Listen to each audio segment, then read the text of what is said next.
नमस्कार, अरुणाचल समाचार में आपका स्वागत है। मैं हूं री शोभा। आइए बुलेटिन में सबसे पहले देखते हैं मुख्य समाचार।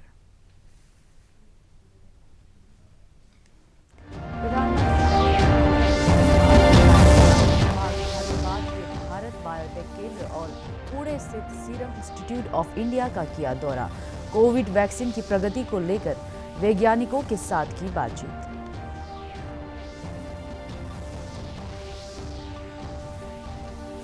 राज्य में कोविड संक्रमित एक महिला की मौत के बाद मरने वालों की संख्या 50 हुई। शुक्रवार को दर्ज किए गए 27 नए मामले और 72 रोगी हुए स्वस्थ। कोविड रिकवरी दर 94% से अधिक।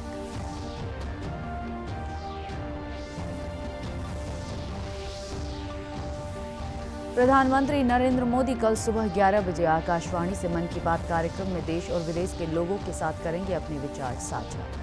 आकाशवाणी और दूरदर्शन पर मन की बात का होगा सीधा प्रसारण।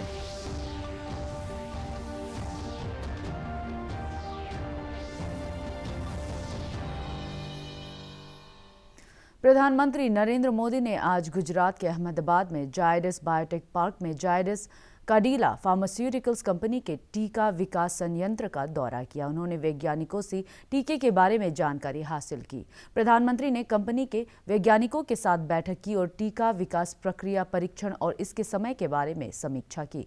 जायडस काडिला फार्मास्यूटिकल्स कंपनी के चेयरमैन पंकज पटेल और प्रबंध निदेशक शार्विल पटेल ने जायडस बायोटेक पार्क पहुंचने पर प्रधानमंत्री का स्वागत किया।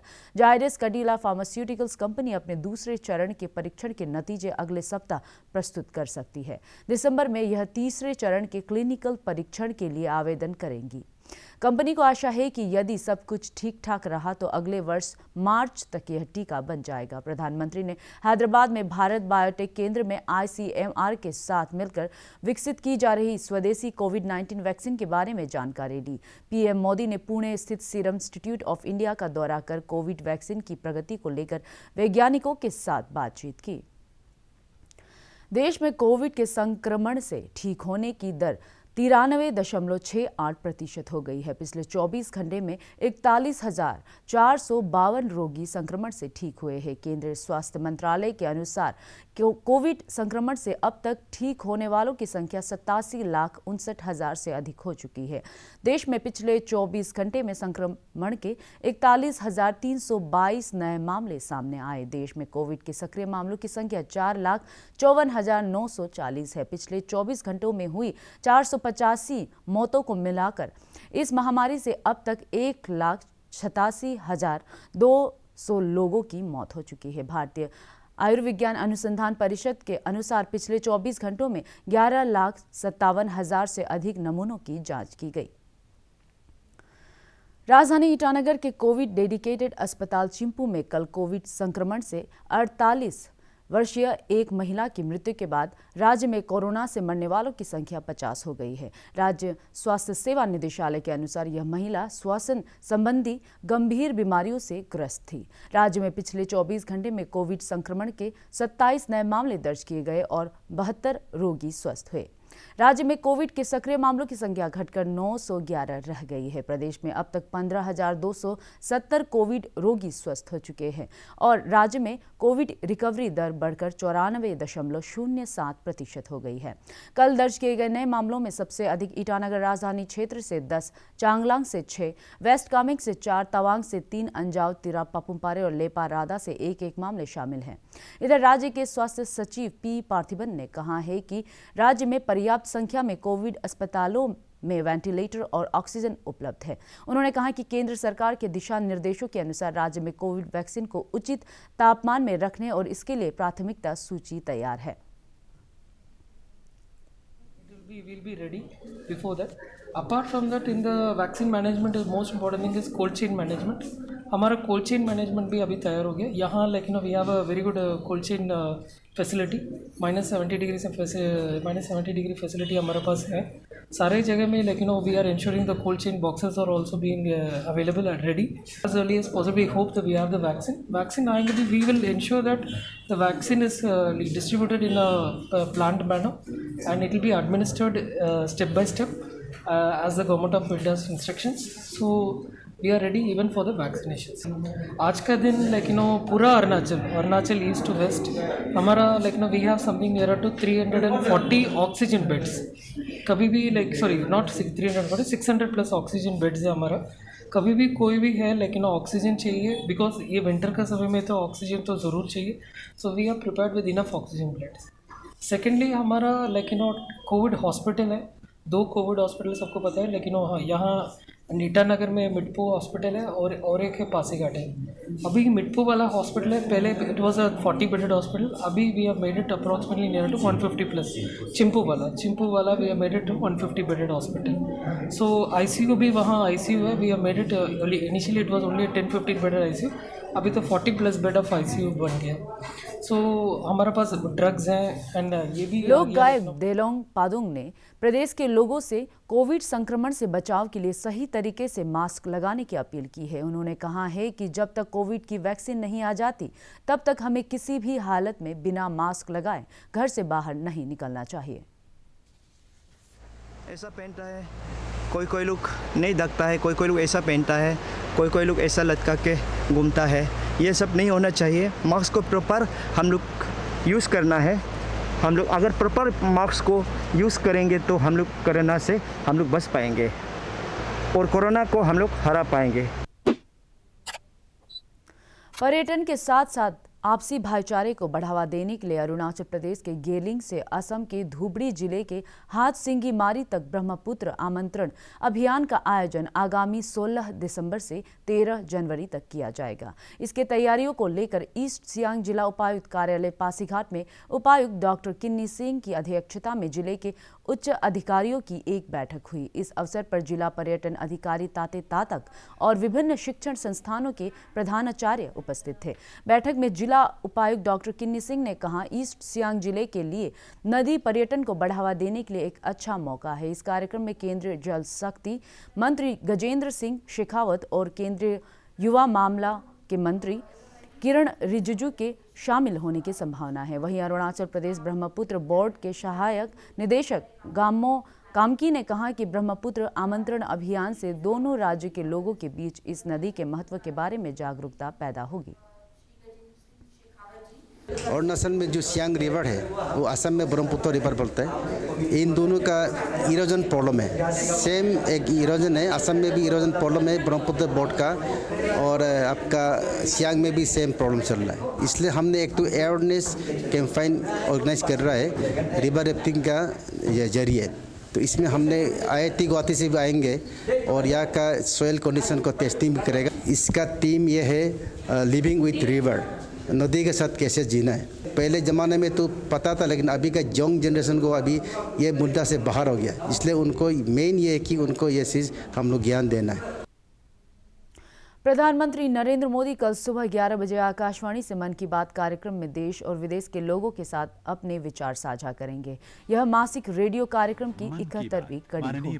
इसे आकाशवाणी और दूरदर्शन के समूचे नेटवर्क पर प्रस्तुत किया जाएगा। यह कार्यक्रम आकाशवाणी समाचार की वेबसाइट www.newsonair.com और news on air mobile app पर भी सुना जा सकता है। इसे आकाशवाणी, DD न्यूज़, प्रधानमंत्री कार्यालय और सूचना तथा प्रसारण मंत्रालय के YouTube चैनलों पर भी लाइव स्ट्रीम किया जाएगा। हिंदी में कार्यक्रम के प्रसारण के तत्काल बाद आकाशवाणी से इसे क्षेत्रीय भाषाओं में भी प्रसारित किया जाएगा। क्षेत्रीय भाषाओं में इसका अनुवाद शाम 8 बजे फिर से प्रसारित किया जाएगा। राज्य के खेल और युवा मामला मंत्री किरण रिजिजू ने कहा है कि केंद्र और राज्य की सरकार कम उम्र के होनहार खिलाड़ियों की पहचान और उन्हें बेहतर प्रशिक्षण के लिए सहायता प्रदान कर रही है। DD न्यूज़ के साथ एक साक्षात्कार में श्री रिजिजू ने औद्योगिक संस्थानों से खेल क्षेत्र को बढ़ावा देने के लिए खिलाड़ियों को प्रोत्साहन देने की अपील की। The young athletes do not get that kind of support in the early stage. Once you become star, then you earn money, you get name and fame. But if you fail, nobody cares you. And at the young stage, when he is not a star yet, nobody takes notice of the young athlete. So what we have done is a comprehensive approach. So we are going to provide stipends, or what you call all support system. like in the top scheme, we have started the junior tops also. Scholarship through various form by the state government, even by the corporate world, they can start this scholarship to the young players so that it becomes a sustainable way of life, and also to promote and to excel in the sporting world. So this is what Government of India has started. I am all for it, and then of course I appeal all the state governments to come in large number, and especially the corporate world. They have the resources, they have the money. The corporate world must come forward. Not only corporate world should engage in their foundation. They are doing good in their foundation, but they should come out of their foundation and also support the activities which are being initiated by the Government of India or any of the state governments. राज्य के पर्यटन मंत्री नकब नालो ने नाचो विधानसभा क्षेत्र के सिंगदक गांव में प्रधानमंत्री ग्राम सड़क योजना का निरीक्षण किया। उन्होंने परियोजना एजेंसी को समय पर गुणवत्ता के साथ निर्माण कार्य को पूरा करने का निर्देश दिया। श्री नालो ने मानसून से पहले कार्य को पूरा करने के लिए एजेंसी से पर्याप्त संख्या में कामगारों को लगाने को कहा।